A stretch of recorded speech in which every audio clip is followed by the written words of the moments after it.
Yo, what's up guys? May malupit na galawan na naman sa PBA World. Converge 5xers bago pa magsimula ang Season 50 Rookie Draft, gumawa na ng big moves. And guess what?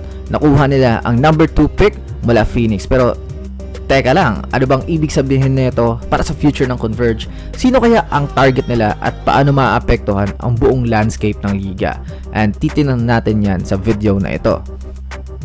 So ayun, confirmed na Converge acquired Phoenix rights sa number 2 overall pick. Plus meron pa silang future second rounder. Ang kapalit, si Brian Santos at ang sarili nilang number 8 pick. At hindi lang yon, may kasunod pa silang galawan eh.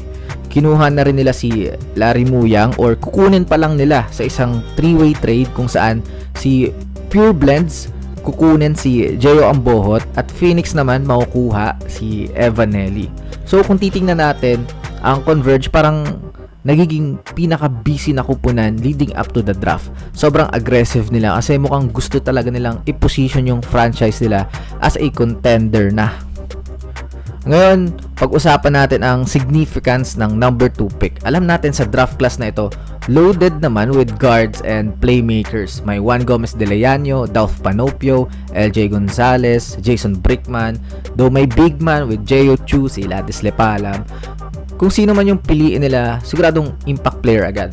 And I think they're going for a pure point guard. I think kasi may big man na sila.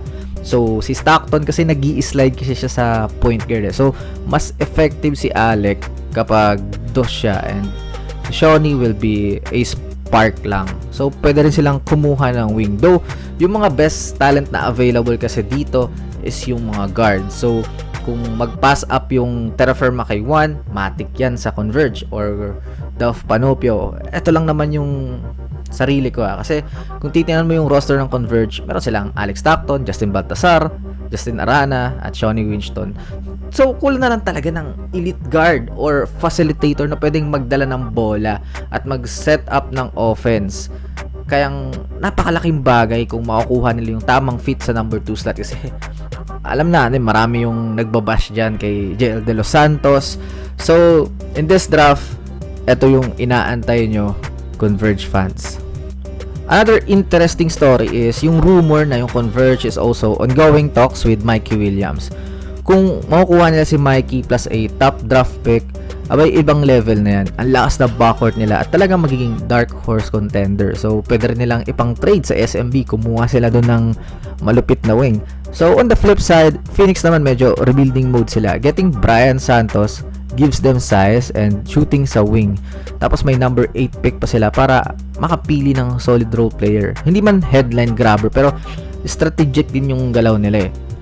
So, on suggestion ko lang sarili ko lang to, yung issue kay Mikey Williams. I think bato nyo na lang sa SMB kasi doon nyo gustong maglaro eh, di ba?